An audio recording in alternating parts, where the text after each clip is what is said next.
to Mr. Otter Studio. Today I am doing a requested tutorial for a watercolor fox.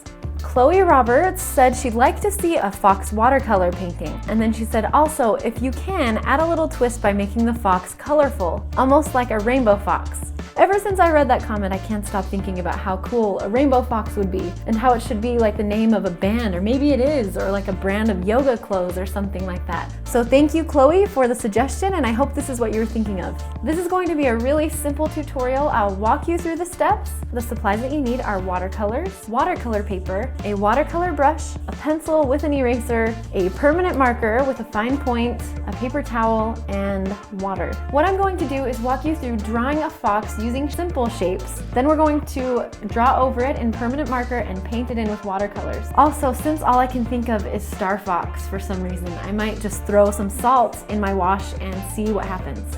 So this is a great tutorial for beginners, especially if you want to learn how to use shapes to draw things. The first thing we're going to draw is the head, and you want to make sure you don't put it too close to the top of your paper because we still have to fit some ears on here, but don't make it so big that you can't fit the body underneath it. We're going to draw the shape of an egg, but we're going to draw it upside down. So the round part's going to be on the top and it's going to be a little bit skinnier on the bottom.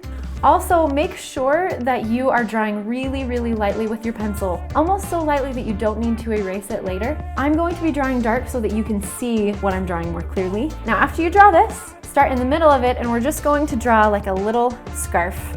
And then if we kind of come over right from the bottom of our oval, this is where we're going to start drawing the main part of the body, and we're just going to curve it down. And then we're going to line up right here, and then we're just going to come straight down. So it's almost like a snowman that's falling over. At the bottom of this, we're going to curve it around, and we're going to just make a little bowl underneath and then bounce it back up like that. Then we're going to just draw a circle in here. It should be about halfway between the bottom and the top of this shape. Lining up with this, I'm going to bring a line straight down, a line here. So I'm just drawing a straight line with the curve at the top, and then a shape right there. So these are going to be the two legs, but they're going to be coming behind the tail.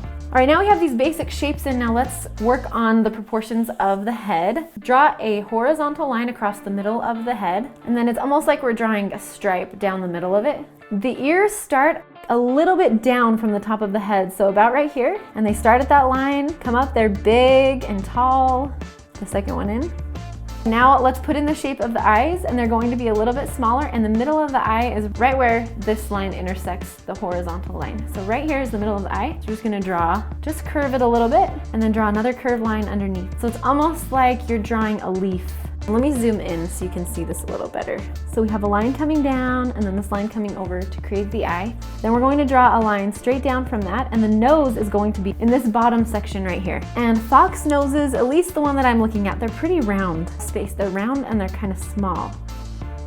Underneath the nose, we're going to draw part of the mouth. So I'm just going to add a line underneath and almost like a W, and then a little bit of a chin underneath there. So we have the bottom of the mouth and then this top part, and then we're just going to bring this up just a little bit.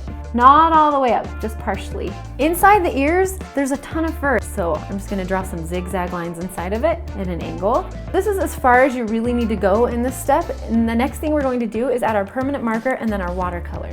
I'm using brown permanent ink, but you can use whatever color you have. The first thing you want to do is add some darkness to the eyes, so I'm just going to start with this upper line on both of them, and then I'm going to make a line underneath just right where I had it before, and then I'm going to make a little circle inside and fill in the rest with my brown. And on the nose, we'll add another little highlight. So I'm just circling it, and then I'm just going to add a little area on the corner or on the top that I leave white. Right here where this line is, this is fur. So we need to make it look like fur. So I'm going to be doing some jagged lines to create this, and just some ones that are coming up like fur.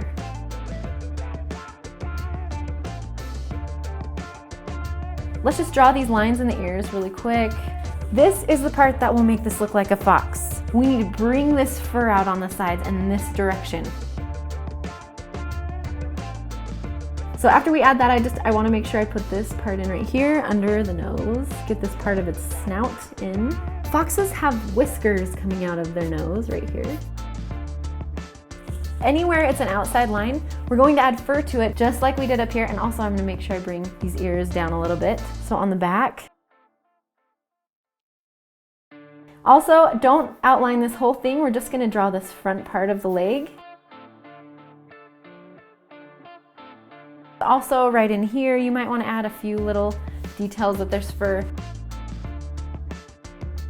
But this is the fun part, is it's illustrative, so you can really do whatever you want with this. You can erase the pencil lines, you don't have to if you want to keep them on there, but I'm going to erase them. All right, now let's get started. This is the fun part. We're going to be painting it in, and you could do the same thing with just orange. I'll show you an example in just orange after I do the rainbow one first, because this is the rainbow fox. I just might put some salt in this wash so that it looks like stars, because I'm thinking of Star Fox. You don't have to do this, it's optional. On the tail, you can add those lines. So you need your paintbrush, make sure you have your water, your paper towel ready so that we can clean our brush off. Here's two examples. You could just paint orange, or you could try experimenting with a bunch of colors. I'm just gonna drop some water into the colors that I'm using. I like to work with these puddles. For some reason, it's easier for me and I can control what the color is going to look like. So I'm just gonna get some puddles of these colors that I'm gonna be mixing. So they're ready because I want them to blend. And if you want your watercolors to blend, they need to be wet. If you're painting a larger fox, make sure you have bigger puddles over here. I'm gonna stick to these 4 colors. The order we're going to go in is orange, red, violet, and blue. And you'll see me using my paper towel a lot, sometimes just to get some of that water off of my brush. So I want this inside of the face to be orange coming down to the nose, but I definitely want to leave a little bit of white at the bottom, and I don't want to erase my highlight. Then I'm going to grab my red. I'm just dipping right into my red. Come next to the orange, grab violet, and if you get these big puddles, just blot your brush off on your paper towel. And I'm going to grab blue very last and just put a little blue at the top of these ears.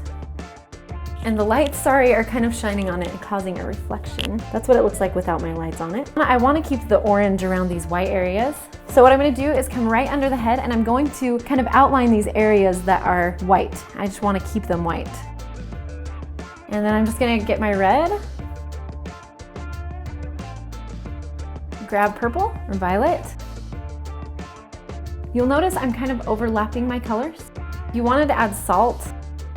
I'm gonna start with the orange by the white. That's just kind of how I've kept it, and I wanna be consistent. I've gotta be careful because if I accidentally run into this blue, it's gonna bleed down. So I may just wait a little bit for these to dry just a little bit more so that I can get that area in there. If you don't like these harsh lines right here, going next to the white, rinse your brush off, dry it off on your paper towel, and you can just come along these edges. You can soften it up a little bit. Get your orange, I'm gonna start next to this white area, then grab a red.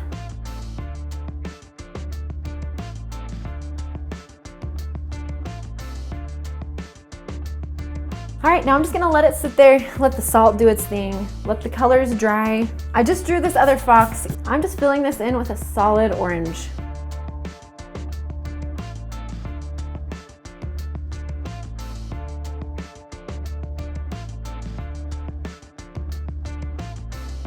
You could add some eyebrows. You could add some shadows. I'm gonna take this salt off. Let me zoom in so you can kind of see what it looks like. Here is our rainbow watercolor fox.